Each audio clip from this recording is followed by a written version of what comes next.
લોહે સૌહરિહંતાણમ નમો લોહે સૌવેદાનમ નમો લોહે સૌઆયર્યાણમ નમો લોહે સૌજ્યાયાણમ નમો લોહે સૌત્રિકાવતી શ્રાવણમ ઓમકારમિંદુ સંયુક્ત નિત્યમ જયંતિ યોગિના કામદમ મોક્ષદો છે ઓંકારાય નમો નમઃ મંગલમ ભગવાન મંગલમ ગૌતમોની મંગલમ કુંકુંડાર્યો વિજેન્દ્રમોષ મંગલમ નમઃ સમયસારાય સ્વાનુભૂત્યા ચકાસ્તે ચિત સ્વભાવાય ભવાય સર્વમાં વિભાવ નિયુત નિરાકાર.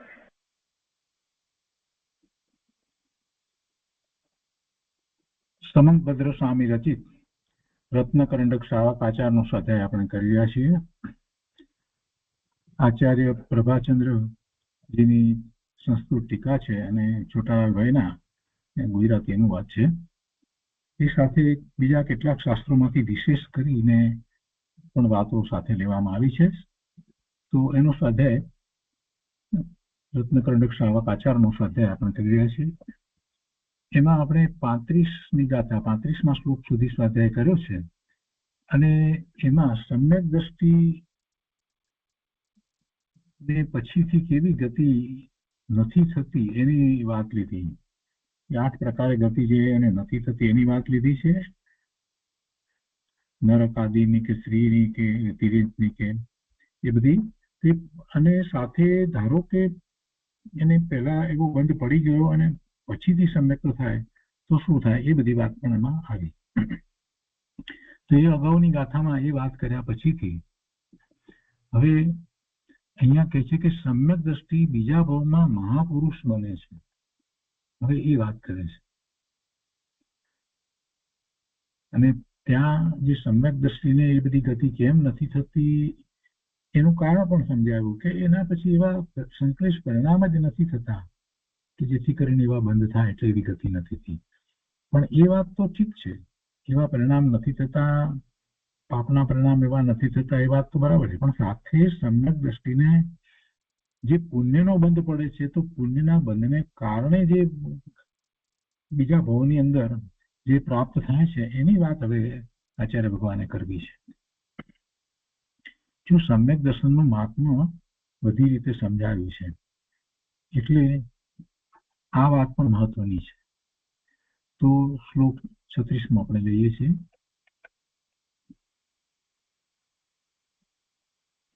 ઓજસ તેજો વિદ્યા વીર્ય યશો વૃદ્ધિ વિજય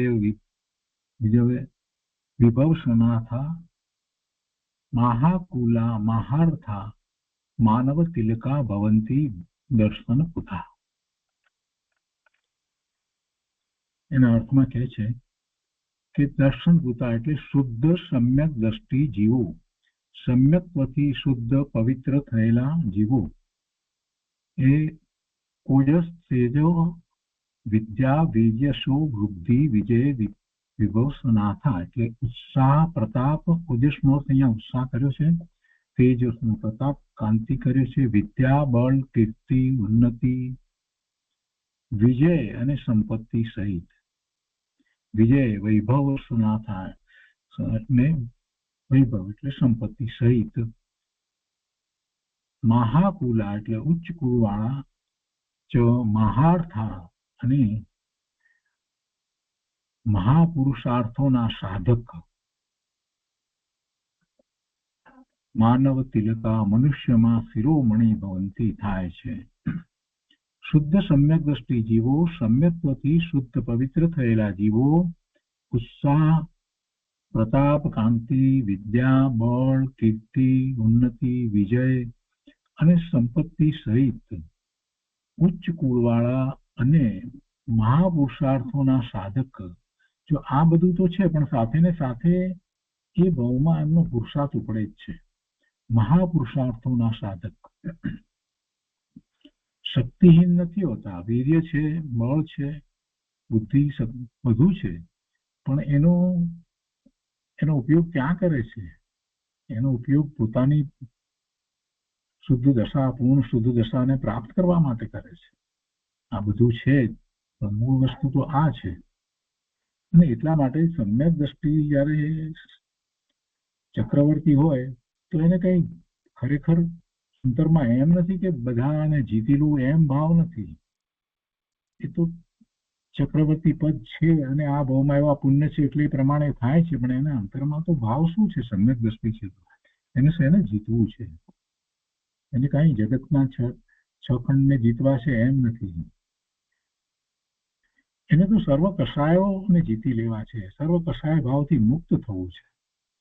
બધું એને પ્રાપ્ત થયું છે. વિદ્યા, બળ, કીર્તિ, ઉન્નતિ, વિજય આ બધું પ્રાપ્ત થયું એવા અને ઉચ્ચ કુળમાં જન્મેલા એ જે ભલે ચક્રવર્તી ન થયા હોય તો પણ એ બધાને કરવું શું છે તેની વાત અહીંયા થઈ છે. મહાર્થા એક શબ્દ મૂકી દીધો છે. મહાપુરુષાર્થના સાધક થાય છે. અને પછી મનુષ્યમાં તો શિરોમણી હોય, બરાબર છે. માનવ તિલકા ભવંતી. આગળ ટીકામાં કહે છે કે દર્શન પુતા, જેઓ સમ્યક દર્શનથી પવિત્ર છે.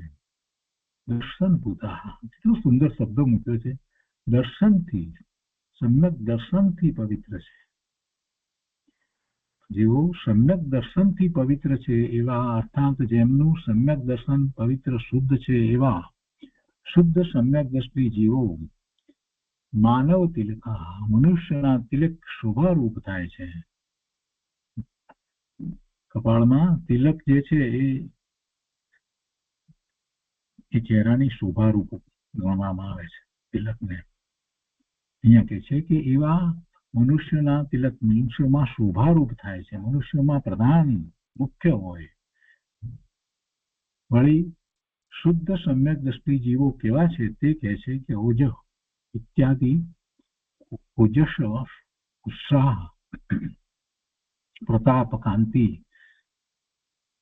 વિદ્યા, સહજ, આહાર્ય, અતિશય રૂપ, બુદ્ધિ, વીર્ય, વિશિષ્ટ બળ, સામર્થ્ય, યશો, વિશિષ્ટ ખ્યાતિ, યશ, વૃદ્ધ એટલે સ્ત્રી, પૌત્ર આદિ રૂપ સંપત્તિ, વિજય, પરના પરાભવથી પોતાના ગુણોનો ઉત્કર્ષ અને વિભવ, ધન, ધાન્ય, દ્રવ્ય આદિ સંપત્તિ એ સર્વથી યુક્ત છે. જેઓ એવા તથા મહાકુલા, જેઓ ઉચ્ચ કુળમાં ઉત્પન્ન થયા છે એવા અને મહાર્થા, જેમને ધર્મ, અર્થ, કામ અને મોક્ષ રૂપ મહાન અર્થો સાધ્ય છે. એમાં મુખ્ય શું છે? મોક્ષ સાધ્ય છે. એમને તો ચારેયની અંદર શેનો પુરુષાર્થ છે?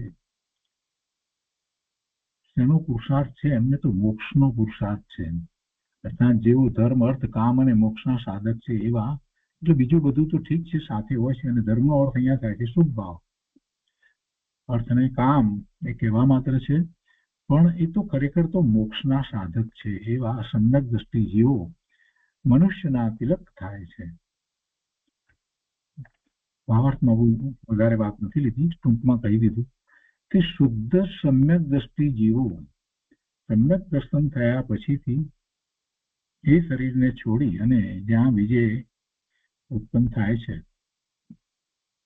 તો એ કેવા હોય છે?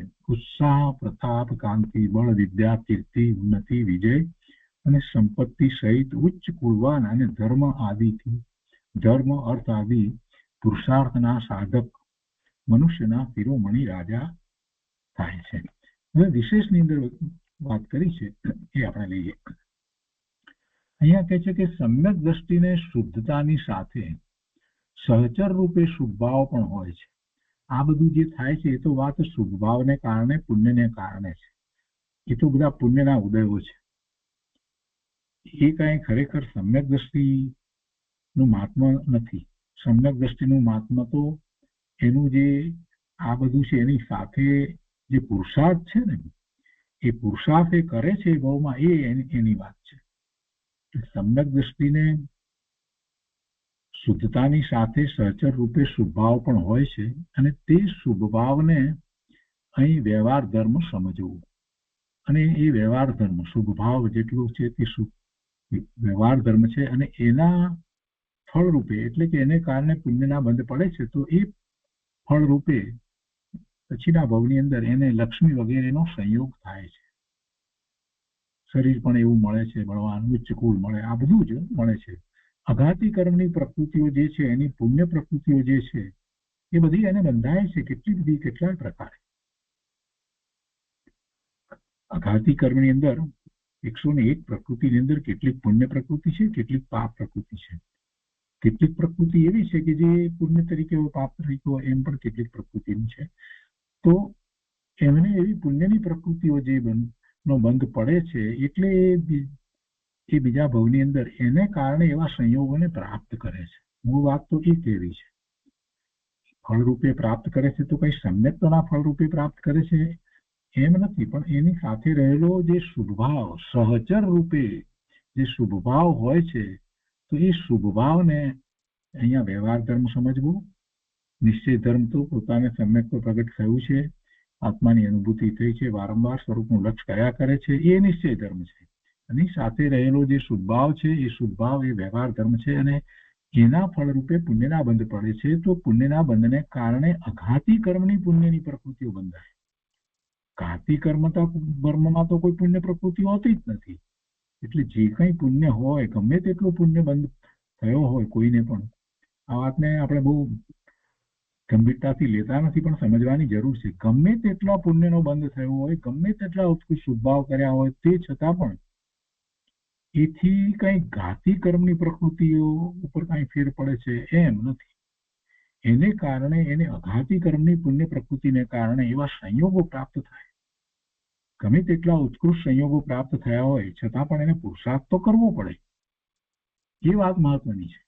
એને એવા ઉત્કૃષ્ટ સંયોગો પ્રાપ્ત થયા હોય અને એ બધી શક્તિ પણ એવી હોય, બુદ્ધિ પણ એવી હોય, અનુકૂળતા બધી રીતે એને હોય, નિર્માણી પણ પ્રાપ્ત હોય, બધું જ હોય.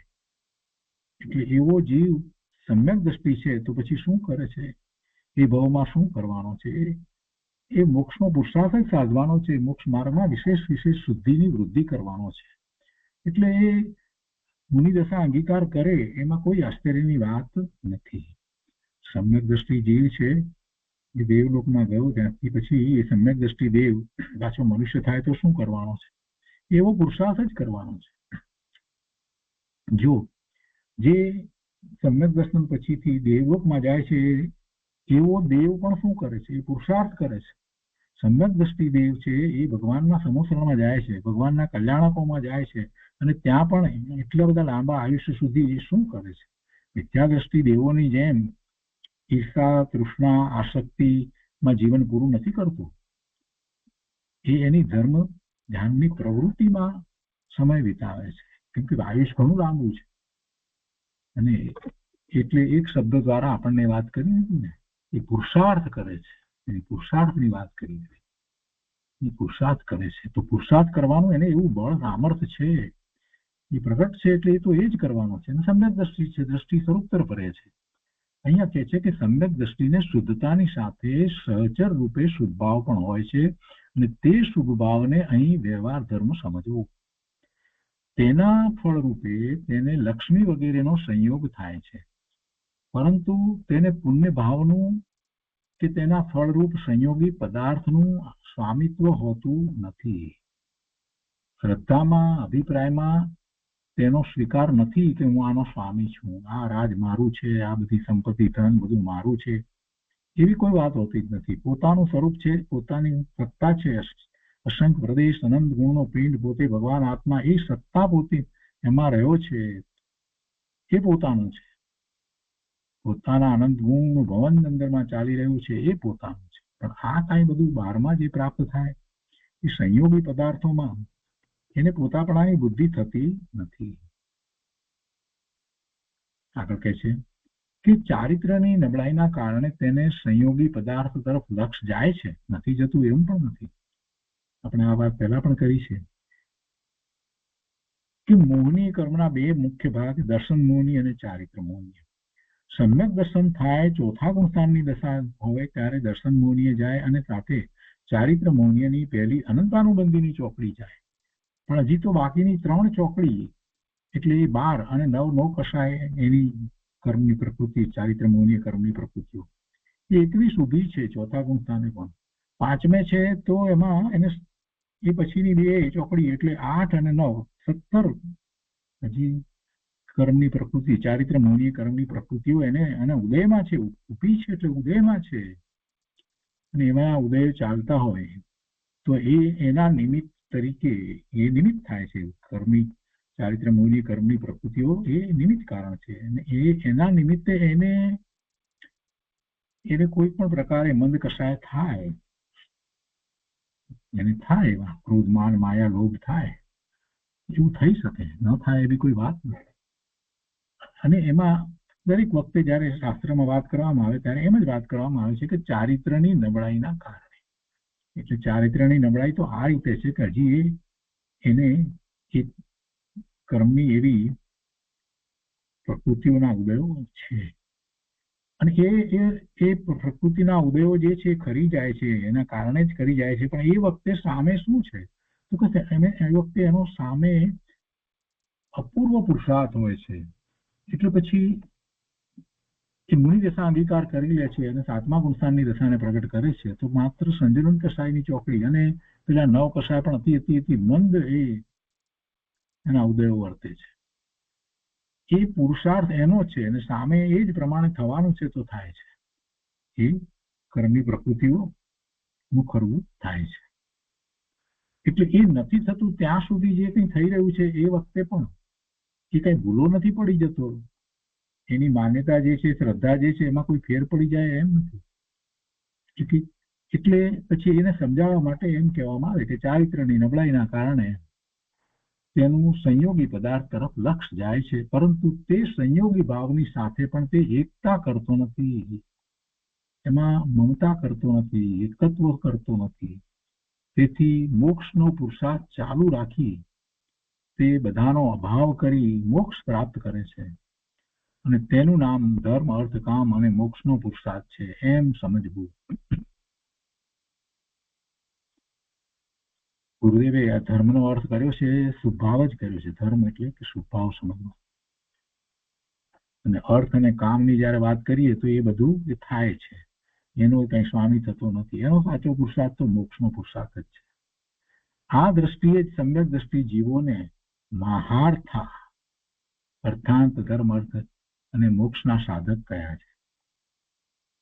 મહા અર્થામક એના સાધક કયા છે.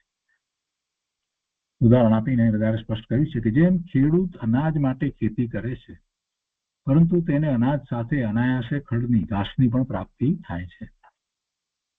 100 મણ ઘઉં પ્રાપ્ત થાય છે તે 1000 મણ ઘાસ પણ સાથે પ્રાપ્ત થાય છે. તેમ સમ્યક દ્રષ્ટિને મોક્ષ માટે પુરુષાર્થ વચ્ચે સહજપણે અનાયાસે આ શુભ ભાવને કારણે, પુણ્યબંધને કારણે અનાયાસે ચક્રવર્તી પદ આદિ એટલે આ ઉચ્ચ પદ એ પુણ્યની સામગ્રી પણ એને પ્રાપ્ત થાય છે. એ મળ્યા વગર રહેતી નથી, એટલે મળે જ છે. અને આ વાત તો ઘણા શાસ્ત્રમાં આવી છે. પરમાત્મા પ્રકાશની ગાથા 61માં સંસ્કૃત ટીકા અધ્યાય 2, બૃહદ દ્રવ્ય સંગ્રહની હિન્દી ગાથા 38માં એના પેજ આપ્યા છે, ગુજરાતીનો પેજ અને હિન્દીનો પેજ. તો આ વાત બીજા શાસ્ત્રમાં પણ એ જ રીતે આવી છે અને ગુરુદેવે પણ એ વાતને સમજાવી છે. કેટલી એને ચારિત્રની નબળાઈ. હવે ચારિત્રની નબળાઈનો એક બીજો અર્થ એ રીતે પણ ગુરુદેવે કર્યો છે કે સમ્યક દ્રષ્ટિ છે દ્રષ્ટિ સ્વરૂપ તરફ રહે છે પણ એ પોતાના સ્વરૂપમાં હજી એટલી સ્થિરતા કરી શકતો નથી. એ એટલી ચારિત્રની નબળાઈ. જેમ જેમ એના પુરુષાર્થ દ્વારા એને વધારે સમય સુધી સ્વરૂપમાં એકાગ્રતા રમણતા થાય છે તેમ એની વિતરાગી દશા ઘણી ઊંચી થતી જાય છે, શુદ્ધિની વૃદ્ધિ થતી જાય છે અને એ આગળ વધી અને પછી સ્વરૂપમાં સ્થિરતાના પુરુષાર્થ રૂપ શ્રેણી ચડી જાય છે, શુક્લધ્યાન પ્રગટ થાય છે અને છેવટે એ કેવળ જ્ઞાન પ્રગટ કરે છે, હરિયન પરમાત્મા થાય છે. તો એ બધાનું મૂળ કારણ શું તો કે સમ્યક દર્શન. સમ્યક દર્શનને કારણે એ મોક્ષ માર્ગમાં આગળ વધે છે. આ બીજું બધું જે પ્રાપ્ત થાય છે એની મહત્તા નથી, પણ મુક્તિને પામે છે એનું મૂળ કારણ જો કાંઈ હોય તો એને સમ્યક તો પ્રગટ કર્યું એ જ છે. કેમ કે એને કારણે જ વિશેષ એકાગ્રતા કરતો આગળ વધી અને શુદ્ધિની વૃદ્ધિ કરતો થતો એ 13મા ગુણસ્થાનની દશા સુધી પહોંચે છે કે આ પ્રકારની મોક્ષ માર્ગની સ્થિતિ 4થા ગુણસ્થાનથી 6થા ગુણસ્થાન સુધી હોય છે અને એ દર્શાવવા માટે ટીકાકારે સમ્યક દ્રષ્ટિ જીવોને મહાર્થા કયા છે. એમને એવો પુરુષાર્થ હોય છે. સંયોગો તો બરાબર છે, અનુકૂળ છે, પણ સાથે સાથે એવો પુરુષાર્થ છે. સંયોગો તો ઘણાને અનુકૂળ હોય છે. આપણને બધાને સંયોગો કેટલા અનુકૂળ છે. ધર્મ ધ્યાન આરાધના માટે સંયોગો કેટલા અનુકૂળ છે. એ અનુકૂળતાનો ઉપયોગ આપણે ક્યાં કરીએ છીએ એ જોવાનું છે. એટલા બધા અનુકૂળ સંયોગો, એટલું બધું પુણ્ય છે કે સાથે બુદ્ધિ પણ એટલી મળી છે, પણ એનો ઉપયોગ આપણે શેને માટે કરીએ છીએ? સંસાર વધારવા માટે કરીએ છીએ કે સમ્યક્તની પ્રાપ્તિ કરીએ અને સંસાર પરિત કરવા માટે કરીએ છીએ? એ મહત્વનું છે. પુણ્ય તો બધાને મળે, એટલા પુણ્યના ઉદયો હોય, અને વર્તમાનમાં જે કંઈ બુદ્ધિ સામર્થ્ય જે કંઈ પ્રાપ્ત થયું છે એ સમ્યક્ત પ્રગટ કરવા માટે જેટલું જોઈએ એના કરતા પણ ઘણું વધારે છે એમ કહીએ તો ચાલે. આપણને જે કંઈ સામર્થ્ય પ્રાપ્ત થયું છે, મતિશ્રુત જ્ઞાનનો આપણને જે ઉઘાડ છે, આપણે જે સમજીએ છીએ, આટલો શાસ્ત્ર અભ્યાસ કરી શકીએ છીએ, એ તો સમ્યક્ત પ્રગટ કરવા માટે તો ઘણું જ છે એમ કહી શકાય. એ કાંઈ ઓછું નથી, એ પર્યાપ્ત છે, એમ કેવા કરતા વિશેષપણે પર્યાપ્ત છે. અને જીવો એવો પુરુષાર્થ કરી અને સમ્યક્ત પ્રગટ કરે છે. હવે કે છે કે વળી આ ગાથાથી એ ફલિત થાય છે કે સમ્યક દ્રષ્ટિ મોક્ષ માર્ગી છે, અને તે મોક્ષ માર્ગની શરૂઆત ચોથા ગુણસ્થાનથી થાય છે. અને આના સમર્થનમાં પંડિત દૌલતરામજીએ 6 ઢાળાની ત્રીજી ઢાળની 5મી ગાથા થઈ છે. એમાં કહ્યું છે કે મધ્યમ અંતર માતમ હૈ જે દેશવ્રતિ અને ગારી, જગન કહે અવિરત સમ્યક દ્રષ્ટિ, તીનો શિવ ચારી. શિવ માર્ગમાં જે ચાલી રહ્યા છે ત્રણેય, જગનને એટલે ચોથા ગુણસ્થાનની વાત લીધી છે. એ પછીથી દેશવ્રતિ જે છે 5મા ગુણસ્થાનમાં આ છે, અને પછી મુનિ દશા છે, એ ઉત્કૃષ્ટ છે.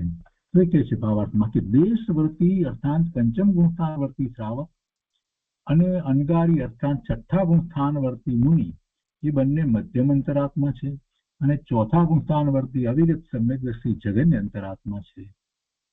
અને આ ત્રણેય અંતરાત્માઓ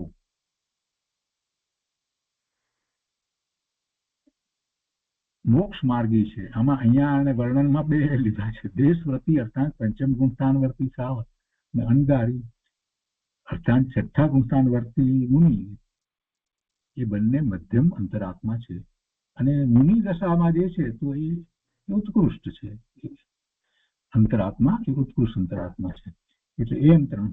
તો ચોથા ગુણસ્થાનવર્તી અવિરત સમ્યક દ્રષ્ટિ જગન અંતરાત્મા છે.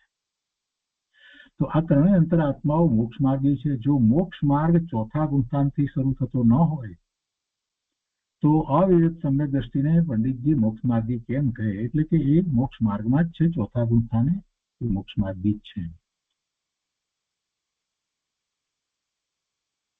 હવે એના પછીથી આગળ કહે છે કે તથા ઇન્દ્રપદને પણ સમ્યક દર્શનથી શુદ્ધ થયેલા જીવો જ પ્રાપ્ત કરે છે એમ કહે છે. ચક્રવર્તીની તો વાત થઈ, પણ ઇન્દ્રપદની વાતને માટે પણ હવે એમ કહે છે કે સમ્યક દ્રષ્ટિ ઇન્દ્રપદને પ્રાપ્ત કરે છે.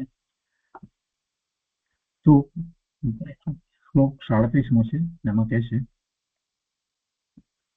અષ્ટગુણ પુષ્ટિસ્તુષ્ટા દૃષ્ટિ વિશિષ્ટાઃ પ્રકુષ્ટ શોભા યુષ્ટાઃ અમર અપ્સર પરિષદી ચિરમ રમંતે જિનેન્દ્ર ભક્તા સર્વે. સ્વર્ગમાં દેવો ની વચ્ચે એ જીવ ઉત્પન્ન થાય છે, ઇન્દ્ર થાય છે. કે છે કે અન્વાર્થમાં કહે છે કે દ્રષ્ટિ વિશિષ્ટા એટલે શુદ્ધ સમ્યક દ્રષ્ટિ સહિત જિનેન્દ્ર ભક્તા, જિનેન્દ્રના ભક્ત જીવો સ્વર્ગમાં અષ્ટગુણ પુષ્ટિ તુષ્ટા 8 રિદ્ધિઓની પૂર્ણતાથી સંતુષ્ટ, 8 પ્રકારની રિદ્ધિઓની પૂર્ણતાથી સંતુષ્ટ અને પ્રકુષ્ટ શોભા જુષ્ટા વિશેષ શોભા સુંદરતાથી યુક્ત થઈને અમર અપ્સરાશા દેવો અને અપ્સરાઓની પરિષદે ચિરમ રમંતે એની સભામાં લાંબા કાળ સુધી રમે છે. એટલે એમના આયુષ્ય લાંબા છે. શુદ્ધ સમ્યક દર્શન સહિત જિનેન્દ્રના ભક્ત જીવો સ્વર્ગમાં એ 8 રિદ્ધિઓની પૂર્ણતાથી સંતુષ્ટ અને વિશેષ. જો સંતુષ્ટ શબ્દ અહીંયા મૂક્યો છે, પેલા મિથ્યા દ્રષ્ટિ દેવો છે સંતુષ્ટ નથી હોતા, એને તો આસક્તિ બહુ હોય છે, તૃષ્ણા હોય છે. અહીંયા 8 રિદ્ધિઓની પૂર્ણતાથી સંતુષ્ટ અને વિશેષ શોભાથી યુક્ત થઈને દેવો અને અપ્સરાઓની સભામાં લાંબા કાળ સુધી રમે છે. એટલે કે એટલું લાંબુ એમનું આયુષ્ય ત્યાં હોય છે. ટીકામાં કહે છે કે જેઓ સમ્યક દર્શન સહિત જિનેન્દ્રના ભક્તો છે તેઓ દેવોની સભામાં લાંબા કાળ સુધી રમે છે, ક્રીડા કરે છે. કેવા થઈને? તો કે છે કે 8 ગુણો, અષ્ટગુણ પરિશિષ્ટા કર્યું છે ને, 8 ગુણો અર્થાંત એ 8 ગુણો 8 લબ્ધિ પણ કહેવાય છે. તો એના સહિત અણિમા, મહિમા, લઘીમાં, પ્રાપ્તિ, પ્રાકામ્ય, ઈશિત્વ, વશિત્વ અને કામ રૂપિત્વ એ રૂપ 8 રિદ્ધિઓ તેનાથી પૂર્ણતાથી સંતુષ્ટ અર્થાંત સર્વદા પ્રમોદિત, આનંદિત અથવા તે 8 રિદ્ધિઓ રૂપ ગુણોથી તેમના શરીરના અવયવોની સર્વદા પુષ્ટિ વૃદ્ધિ થાય છે. તેનાથી સદા સંતુષ્ટ તથા પ્રકુષ્ટ શોભાજુષ્ટા, બીજા દેવોના કરતા ઉત્કૃષ્ટ ઉત્તમ શોભાયુક્ત થઈ અર્થાત અન્ય દેવોથી સેવિત ઇન્દ્રો થઈને, બીજા દેવો કરતા પણ ઉત્કૃષ્ટ એટલે ઇન્દ્ર થાય છે. ઇન્દ્ર થાય છે. આ અર્થમાં કહે છે કે સમ્યક દ્રષ્ટિ જીવ મૃત્યુ પછી સ્વર્ગમાં ઇન્દ્ર પણ થાય છે. બધા ઇન્દ્ર થાય એમ કહેવાનો અર્થ નથી, પણ ઇન્દ્ર પણ થાય છે. ત્યાં અણિમા આદિ 8 રિદ્ધિઓની પૂર્ણતાથી આનંદિત થઈ વિશેષ સુંદર વૈક્રિક શરીર પ્રાપ્ત કરી દેવ અને અપ્સરાઓની સભામાં લાંબા સમય સુધી રમે છે. એટલે કે ત્યાં હોય છે અને અન્ય દેવો તેની સેવા કરે છે. આ બધી વિધિ લીધી છે ને અણિમા અને એ બધી, એના થોડાક અર્થ, સામાન્ય અર્થ આપણે જાણી લેવા જોઈએ. એ એક પ્રકારે જોઈએ તો ત્યાં બીજા અન્ય મતની અંદર પણ એ બધીની વાત કરવામાં આવી છે. યોગની 8 સ્થિતિમાની નામની. હવે અણિમા એટલે અણુ જેવું સૂક્ષ્મ, ન દેખાય એવું સૂક્ષ્મ રૂપ પણ ધારણ કરી શકે અને કઠણમાં કઠણ પદાર્થમાં પણ એ દાખલ થવાની શક્તિ એવી અણિમા નામની એવી સિદ્ધિ હોય છે. એમને પ્રગટ થઈ છે. મહિમા તો આપણે સમજીએ છીએ, એમનો એટલો બધો મહિમા હોય. લઘીમા એટલે લઘુ, એવું નાનું સ્વરૂપ. લઘીમા એટલે જે વડે શરીરને લઘુ કે હળવું કરી શકાય એવી આત્માની એક વિવિધ સિદ્ધિ, હલકું બનાવી શકાય એવી રીતિ હોય છે લઘીમા. ગરિમા સમજીએ છીએ આપણે, એવી ગરિમા. પ્રાપ્તિ, પ્રાધાન્ય અને ઈશિત્વ એટલે આખા જગત ઉપર જાણે પોતાનો અધિકાર જમાવવાની શક્તિ હોય ને, ઐશ્વર્ય પણ જે આપણે કહીએ છીએ અમુક પ્રકારનું વિશેષ પ્રકારનું ઈશિત્વ. બધા જીવો ઉપર જાણે કે પોતે સ્વામી થયા હોય એવી શક્તિ. વશિત્વ એટલે બધાને વશ કરી લે, એવી વશિત્વ શક્તિ. કેવી શક્તિ? એવી 8 પ્રકારની અહીંયા કહેવામાં આવી છે, એની વાત કરી છે. તો એ અણિમા, મહિમા, લઘીમા, પ્રાપ્તિ, પ્રાકામ્ય, ઈશિત્વ, વિશિષ્ટવ, કામરૂપિત્વ. કામરૂપિત્વ એટલે અનેક પ્રકારના રૂપ એ લઈ શકે છે એવી પણ એક વિશેષ શક્તિ છે.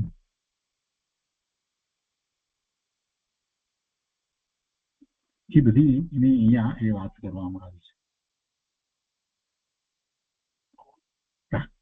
પ્રાધાન્ય, અહીંયા પ્રાકામ્ય એટલે પ્રાધાન્ય, મુખ્યતા. બધામાં પોતે મુખ્ય જ રહે એવી બધી એમને એવી શક્તિ પ્રાપ્ત થઈ છે, એવી લબ્ધિ પ્રાપ્ત થાય છે. એવી લબ્ધિ સહિત ઇન્દ્ર હોય છે. હું તો આટલું જ કહેવું છે. અને પછી અહીંયા કહે છે ભાવાર્થની અંદર કે એવી અણિમા આદિ 8 રિદ્ધિઓની પૂર્ણતાથી આનંદિત થઈ વિશેષ સુંદર વૈક્રિય શરીર પ્રાપ્ત કરી દેવ અને અપ્સરાઓની સભામાં લાંબા સમય સુધી રમે છે અને અન્ય દેવો તેમની સેવા કરે છે. આ જીવની સેવા કરે છે. હવે અહીંયા કહે છે કે આ ગાથા સૂચવે છે કે સમ્યક્ત્વની ભૂમિકામાં હે બુદ્ધિએ કરેલા શુભ ભાવોના ફળ રૂપે ઉપરોક્ત દર્શાવેલી અણિમા આદિ 8 રિદ્ધિઓની પ્રાપ્તિ થાય છે. જો એને નિદાન નથી હોતું. કે જ્યારે સમ્યક દર્શન પૂર્વે એને નિદાન નથી હોતું. જે કંઈ એ આરાધના વગેરે કરે છે તો એમાં એને નિદાન નથી હોતું કે મને કંઈક રિદ્ધિ પ્રાપ્ત થાય, કે મને એવી વિશેષ શક્તિ એવું પ્રાપ્ત થાય, એવું નિદાન નથી હોતું. એને એ શુભભાવ જે આવે છે અને સમ્યક દર્શન થયા પછી પણ ઘણો સમય સુધી એ જે શુભભાવ રહ્યા કરે છે, આયુષનો બંધ ન પડ્યો ત્યાં સુધી સમ્યક દર્શન થયું ને પછી આયુષનો બંધ નથી પડ્યો તો એ દરમિયાનમાં એને જે વિશેષ પ્રકારના શુભભાવ છે એ શુભભાવ માટે પણ કોઈ ફળની એને ઈચ્છા આકાંક્ષા થતી નથી. કોઈ પ્રકારે એવા નિદાન કરતો નથી, કેમ કે એને કારણે તો એવા બંધ પડે. નિદાન તો હોય નહીં. સમ્યક દ્રષ્ટિને કેવા નિદાન તો કરે જ નહીં એવા કે આમ મળજો તેમ મળજો એવી કોઈ ભાવના ભાવે જ નહીં. ઉલટા એ તો જે શુભભાવ આવ્યા છે એને તો એ હે બુદ્ધિએ જુએ છે. સમ્યક દ્રષ્ટિ જ્યારે છે જે વખતે, અને હજી તો બીજા ભાવમાં નથી ગયો, એ વખતે સમ્યક દર્શન થયા પછી એને શુભભાવ છે પણ એને શુભભાવનું મહાત્મ્ય નથી, એને સ્વરૂપનું જ મહાત્મ્ય છે. એટલે એને તો એ હે બુદ્ધિએ જુએ છે. શુદ્ધ ભાવને જ આદરથી જુએ છે, ઉપાદેય બુદ્ધિથી જુએ છે. શરણ એકમાત્ર શુદ્ધ ભાવનું છે એમ શરણ બુદ્ધિથી જુએ છે. પણ કઈ શુભ ભાવને ના, શુભ ભાવને તો હે બુદ્ધિ છોડવા લાયક છે એવી દ્રષ્ટિથી જે જુએ છે અને એમ જ પુરુષાર્થ કરે છે. છતાં એના શુભભાવ ઉત્કૃષ્ટ પ્રકારના શુભભાવ વધતા જાય છે અને આયુષ પૂર્ણ થતા સુધીમાં એટલા બધા શુભભાવો એને થઈ ગયા છે સમ્યક દ્રષ્ટિને કે જેને કારણે એ ઇન્દ્ર પણ થઈ જાય, એને ઇન્દ્રપદની પ્રાપ્તિ પણ થઈ જાય છે. એટલે અહીંયા એ વાતને સ્પષ્ટ કરી છે કે આ ગાથા સૂચવે છે કે સમ્યક્ત્વની ભૂમિકામાં એ બુદ્ધિએ કરેલા શુભ ભાવોના ફળ રૂપે ઉપરોક્ત દર્શાવેલી અણિમા આદિ 8 રિદ્ધિઓની પ્રાપ્તિ થાય છે. સર્વે સમ્યક દ્રષ્ટિઓ જીનેન્દ્રના ભક્તો હોય છે. આ જગ્યાએ એક સ્પષ્ટતા કરવી છે. કેટલાકના મનમાં પ્રશ્ન થાય કે આપણે આ શુભભાવને હે ગણીશું તો શું થશે? શુભભાવ નહીં હોય તો પછી આવતા ભાવમાં શું કરીશું? આપણને તો રખડી પડીશું એમ. કેટલાકના મનમાં એમ થાય કે શુભભાવ નહીં હોય તો શું થાય? આ શુભભાવની ના પાડે છે શાસ્ત્રમાં પણ ના. એટલે અંદરમાં એ સ્વીકારતો નથી. સ્વાધ્યાય કરે પણ ઘણાને એ અંદરમાં એ સ્વીકારે નથી કે ભાઈ શુભભાવ છે તે હે છે એવું સ્વીકારે નથી. શુભભાવને કારણે એમ કે સારા સંયોગો તો મળે ને એમ કરી અને એ પાછો કંઈક ને કોઈક રીતે એને જસ્ટિફાય કરવાનો પ્રયત્ન જીવ કરે છે. સમ્યક દ્રષ્ટિ એવું જસ્ટિફિકેશન ક્યારેય આપે નહીં. સમ્યક દ્રષ્ટિ એને ક્યારેય એ ઉપાદેય માને નહીં. સારું છે એટલું પણ કંઈક થાય છે તો સારું છે એમ એને ન હોય. એની દ્રષ્ટિ સ્વરૂપ તરફ જ હોય. મિથ્યા દ્રષ્ટિને હંમેશા એમ ડર રહ્યા કરે છે. એટલે એને એમ છે કે જેટલો શુભભાવ થયો એને કારણે કઈ નહીં, છેવટે કંઈક ગતિ સારી તો થશે. અને આ જ મોટી ભૂલ છે. આ જીવે અનંત કાળમાં આ મોટી ભૂલ કરી એટલે તો આટલા ભાવથી રખડે છે, અનંત કાળથી રખડવાનું થયું છે. એને શુભભાવની આ જીવે શુભભાવની રુચિ કરી અને ભવના ભ્રમણ જાતે ઉભા કર્યા છે. એને સમ્યક દર્શન થાય એવા સંયોગો ઘણીએ વાર મળ્યા, કેટલીય વાર મળ્યા. અનંત કાળ વીતી ગયો. કોઈ એમ નથી કે કરોડ વર્ષ કે અબજો વર્ષની વાત નથી. આ તો અનંત કાળની વાત છે. અનંત કાળમાં જીવને ઘણું બધું પ્રાપ્ત થયું. એમાં કેટલી વાર એ સમુસરણમાં જઈ આવ્યો એવા સંયોગો પ્રાપ્ત થયા કે જે વાણીને સાંભળતા હૃદયને સ્પર્શી ગઈ અને એ સમ્યક્ત્વ પ્રગટ કરે. પણ એને બદલે એને શુભભાવની રુચિ રહી ને એટલે એમાં એ શુભભાવને કારણે અનેક વાર દેવલોકમાં જઈ આવ્યો. કેટલીય વાર આ જીવ દેવલોકમાં જઈ આવ્યો પણ મિથ્યા દ્રષ્ટિ દેવ અને પછી એમાંથી પડી અને તિર્યંજ પણ થયું. એટલે આ શુભભાવની ભાવના જે છે ને એ સમ્યક દ્રષ્ટિને હે બુદ્ધિએ જ હોય. હે બુદ્ધિ એટલે છોડવા લાયક છે એવી બુદ્ધિએ જ હોય. છતાંય કેટલાય લોકો દલીલ કરે પછી પોતાને સમ્યક દર્શન તો હોય નહીં અને પાછી દલીલ કરે કે તો અશુભથી બચવા માટે શુભભાવ વગેરે આથી નહીં. પણ તો તને અંદરમાં શુભભાવની રુચિ જ પડી છે. જેને શુદ્ધ ભાવની રુચિ હોય એ શુભભાવનો વિકલ્પ કરતો જ નથી. શુદ્ધ ભાવની રુચિ, શુદ્ધ ભાવ તરફ વળવું, શુદ્ધ ભાવની પ્રગટતા કેમ કરીને શુદ્ધ ભાવે રહેવું, કેમ કરીને શુદ્ધ ભાવે ઠરવું, આ જ જેને અંતરમાં ચાલી રહ્યું છે. તો એ બીજી રીતે જોઈએ તો શું છે? એ બધો શુભ ભાવ તો છે. જ્યાં સુધી સ્વરૂપમાં એકાગ્રતા નથી થતી ત્યાં સુધી એ બધા ભાવો જે છે એ સ્વરૂપ તરફના વલણના જેટલા ભાવો છે એ બધા ઉત્કૃષ્ટ પ્રકારના શુભ ભાવ જ છે. કે શુભ ભાવ જુદો કરવાની જરૂર હોતી નથી. એટલે તો ઉદાહરણ આપ્યું ખેડૂતનું કે ભાઈ ખેડૂત કઈ ઘાસ જુદું વાવતો નથી. એને ત્યાં ઢોર છે 10-12 ઢોર હોય તો એને માટે જુદું કઈ ઘાસ નથી વાવતો. એ ઘઉંનો જ વાવે છે ને ઘઉંની સાથે 100 મણ ઘઉંની સાથે 1000 મણ ઘાસ થાય છે. એના બધા ઢોર એના ઉપર જીવે છે. એટલે એ તો મળી જ જાય છે. એની જરૂર હોતી જ નથી. શુદ્ધ ભાવનો પુરુષાર્થ જે છે એ જ શુભ ભાવ છે. બીજો કોઈ શુભ ભાવ ગણવાનો જ નથી. એટલે જે કરવાનું છે તે શુદ્ધ ભાવનો પુરુષાર્થ જ કરવાનો છે. આખી વાતનો સાર અહીંયા તો કહી દીધું. હે બુદ્ધિએ કરેલા શુભ ભાવ, કેવી વાત નથી. સમ્યક્ત્વની ભૂમિકામાં હે બુદ્ધિએ કરેલા શુભ ભાવોના ફળ રૂપે ઉપરોક્ત દર્શાવેલી અણિમાદી 8 સિદ્ધિઓની પ્રાપ્તિ થાય છે. સર્વ સમ્યક દ્રષ્ટિઓ જીનેન્દ્રના ભક્તો હોય છે. જીનેન્દ્ર ભગવાનની આજ્ઞા અને આમન્યામાં રહે છે એ જૈન છે. એ સમ્યક દ્રષ્ટિ જૈન છે. આગળ ફરી કહે છે એના પછીની ગાથાની અંદર તથા ચક્રવર્તી પદને પણ તે શુદ્ધ સમ્યક દ્રષ્ટિઓ જ પ્રાપ્ત કરે છે. એમ કે છે સમ્યક દ્રષ્ટિ ચક્રવર્તી પદને પણ પ્રાપ્ત કરે છે. 38 શ્લોક લખે છે નવનિધિ સપ્ત રત્નાદિશા સર્વ ભૂમિ પતયશ્ચક્રમ વર્તયિતુ પ્રભવંતી સ્પષ્ટ દૃશ્ય ક્ષત્રમૌલી શેખર ચરણા. અને એના અર્થમાં કહે છે કે સ્પષ્ટ દૃશ્ય જેવો નિર્મળ સમ્યક દ્રષ્ટિ જીવો છે તેવો જ નવનિધિ સપ્તહૃદય રત્નાદિશા એટલે નવનિધિ અને 14 રત્નોના સ્વામી થયા થકા નવનિધિ અને 14 રત્નોના સ્વામી થયા થકા તથા સાથે બીજું પણ કહે છે કે ક્ષત્રમૌલી શેખર ચરણા જેમના ચરણોને રાજાઓના મુગટની કલગીઓ સ્પર્શે છે. જેમના ચરણોને રાજાઓના મુગટની કલગીઓ સ્પર્શે છે એટલે રાજાઓ નમે છે. અર્થાત જેમના ચરણોમાં રાજાઓના મસ્તકો ઝૂકે છે એવા સર્વ ભૂમિપતય એટલે સમસ્ત ભૂમિના 6 ખંડના માલિક થયા થકા એના સ્વામી થયા થકા અર્થાત ચક્રવર્તી થયા થકા ચક્રમ વર્તયિતુમ પ્રભવંતિ ચક્ર અર્થાત આજ્ઞા વર્તાવવાને ચલાવવાને સમર્થ થાય છે. ચક્રવર્તી એટલે જેમની આજ્ઞા વર્તે છે. ક્યાં વર્તે છે? આ સમસ્ત ભૂમિ પર 6 ખંડ પર એમની આજ્ઞા વર્તે છે. એટલે એવી આ પ્રભવંતી એવા સમર્થ થાય છે. એવી રીતે વાત કરી છે. બહુ સુંદર રીતે વાત કરી છે. જેઓ નિર્મળ સમ્યક દ્રષ્ટિ જીવો છે તેઓ જ નવનિધિ અને 14 રત્નોના સ્વામી થયા થતા તથા જેમના ચરણોને રાજાઓના મુગટોની કલગીઓ સ્પર્શે છે અર્થાત જેમના ચરણોમાં રાજાઓના મસ્તક ઝૂકે છે એવા સમસ્ત ભૂમિના 6 ખંડના માલિક થયા થકા અર્થાત ચક્રવર્તી થયા થકા ચક્ર વર્તાવવાને ચલાવવાને સમર્થ થાય છે. એમની આજ્ઞા ને કોઈ ઉઠાવી શકતું નથી. એમની આજ્ઞા એમની આણ વર્તે છે. ચક્ર વર્તે છે.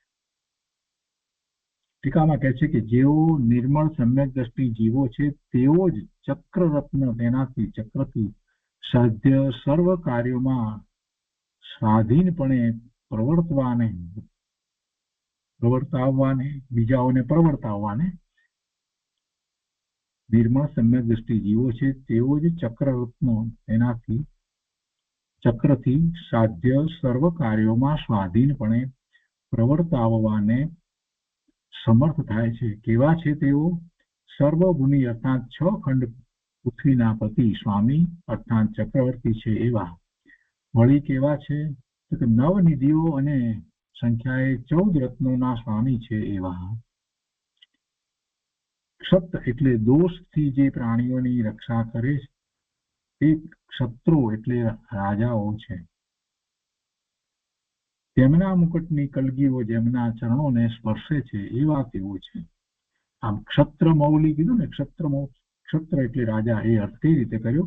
ક્ષત્ર એટલે દોષથી જે પ્રાણીઓની રક્ષા કરે તે ક્ષત્રો અથવા તો ક્ષત્રિય પણ આપણે કહીએ તો એ ક્ષત્રો એટલે રાજાઓ છે. તો તેમના મુગટની કલકીઓ જેમના ચરણોને સ્પર્શે છે એવા તેઓ છે. ભાવાર્થમાં કહે છે સમ્યક દ્રષ્ટિ જીવ નિર્મળ સમ્યક્ત્વના પ્રભાવથી સ્વર્ગથી ચેવીને મનુષ્ય ભાવમાં ચક્રવર્તી પણ થાય છે. જો એક વાત અહીંયા સમજવાની, શબ્દના પ્રયોગ જે રીતે કર્યા હોય એમાં દરેક વખતે એમ ન સમજી લેવું કે એ નિશ્ચયને એનું કથન છે. વ્યવહારની વાત જે છે એને એવી રીતે મૂકવામાં આવી હોય. અહીંયા કહે છે કે સમ્યક દ્રષ્ટિ જીવ નિર્મળ સમ્યક્ત્વના પ્રભાવથી સ્વર્ગથી ચેવી મનુષ્ય ભાવમાં ચક્રવર્તી થાય. એટલે સમ્યક્ત્વના પ્રભાવથી ચક્રવર્તી થાય એનો અર્થ એમ ન સમજવો કે સમ્યક્ત્વથી ચક્રવર્તી થાય છે, એમ ન સમજવો. પુણ્યથી થાય છે, પુણ્યથી થાય છે. પણ એ પ્રભાવ સમ્યક્ત્વનો એ અપેક્ષાથી કહેવામાં આવ્યો કે જ્યારે એવા સમ્યક દ્રષ્ટિ છે તો એને સાથે એવો પુણ્યનો એવો બંધ પડ્યો છે કે મિથ્યા દ્રષ્ટિને એવા પુણ્યના બંધ પડતા જ નથી. એવા બંધ પુણ્યના બંધ એવા મિથ્યા દ્રષ્ટિને પડતા નથી. એને ક્યાંક ને ક્યાંક કોઈક રીતે એવી રુચિ છે, ને એવી રુચિ છે ક્યાંક નિદાન છે અંદરમાં. એટલે એને કારણે, અને બીજી વાત એ કે મિથ્યાત્વ સહિતનું એનું પુણ્ય છે, મિથ્યાત્વ સહિતના શુભ ભાવ છે. એટલે એને એવા પુણ્યબંધ પડતા જ નથી કે જેમાં એને ચક્રવર્તીનું આયુષ્ય બંધાય. એવા પુણ્ય એને હોય નહીં. એટલે એમ પ્રભાવનો અર્થ કરવાનો છે. સમ્યક્ત્વનો પ્રભાવનો અર્થ એ રીતે થાય છે. એમને માની લેવું કે સમ્યક્ત્વને કારણે ચક્રવર્તી થયો. ના, ચક્રવર્તી પુણ્યને કારણે જ થાય છે, પણ એવું પુણ્ય મિથ્યા દ્રષ્ટિને હોતું નથી. આટલી જ વાત કેવી છે. સમ્યક દ્રષ્ટિ જીવ નિર્મળ સમ્યક્ત્વના પ્રભાવથી સ્વર્ગથી જેવી મનુષ્ય ભાવમાં ચક્રવર્તી પણ થાય. ચક્રવર્તી જ થાય એમ નથી, પણ ચક્રવર્તી પણ થાય. મોટા રાજા થાય, મોટા શ્રેષ્ઠ એવા શ્રેષ્ઠી થાય, ધર્માત્મા એવા મોટા થાય, ઉચ્ચ કુળમાં જન્મે. આ બધું તો આપણે સમજીએ છીએ. તો કે છે કે તે 20,000 દેશોના સમૂહરૂપ પૃથ્વીના 6 ખંડોનો સ્વામી હોય છે ચક્રવર્તી, અને બધા દેશોમાં પોતાની આજ્ઞા ચક્ર આણ પ્રવર્તાવવાને સમર્થ હોય છે. વળી તે 32,000 મુગટબુદ્ધ રાજાઓનો અધિપતિ અને 9 નિધિ અને 14 રત્નોનો સ્વામી હોય છે. અને 14 રત્નના નામ અને 9 નિધિના નામ અહીંયા નોટમાં આપ્યા છે. કાળ, મહાકાળ, પાંડુક, માનવ, શંખ, નૈષપદ, નૈસર્ગ્ય, પદ્મ, પિંગ અને સર્વરત્ન. 14 રત્નમાં ચક્ર, છત્ર, ખડગ, દંડ, ચૂડામણી, સેનાપતિ, ચર્મરત્ન, શિલ્પકાર, કાકૃતિ, પુરોહિત, અશ્વ, ગજ અને સ્ત્રી એના નામ આપ્યા છે. વિશેષ અર્થ આપણે કોઈ પણ શબ્દાર્થમાંથી જોઈ લેવા. તો અહીંયા કહે છે 38મી ગાથા પૂરી કરતા એવા મુકટબદ્ધ રાજાઓનો અધિપતિ એવો એ સ્વામી ચક્રવર્તી થાય છે. ભાવાર્થમાં એ વાત અહીંયા પૂરી કરી, ને 38મી ગાથાનો અહીંયા વિસ્તાર એ રીતે પૂરો થાય છે. ને આજનો સ્વાધ્યાય આપણે અહીંયા સુધી રાખીએ છીએ. આવતા સ્વાધ્યાયની અંદર આપણે 39મી ગાથાથી આગળ લઈશું. એમાં પછી સમ્યક દર્શનના મહાત્મ્યથી ધર્મચક્રી તીર્થંકર પણ થાય છે એ વાત લેશે. ઇન્દ્રની વાત લીધી, ચક્રવર્તીની વાત લીધી અને તીર્થંકર પણ થાય છે. એટલે સમ્યક દર્શનનું મહાત્મ્ય બતાવવા માટે આ બધી ગાથાઓ દર્શાવી છે. એમાં કહેવાનો આશય એ છે કે સમ્યક દર્શન વિના આમાંનું કાંઈ થતું નથી. ગમે તેટલા એ બાહ્યમાં તપ આ તે બધું કરે, તે છતાંય સમ્યક દર્શન વિના આ થાય નહીં. એવું ચક્રવર્તી પદ, ઇન્દ્રપદ કે તીર્થંકર થાય નહીં. તો એ આપણે આવતા સ્વાધ્યાયમાં લઈશું. આજનો સ્વાધ્યાય 38મી ગાથા સુધી રાખીએ છીએ.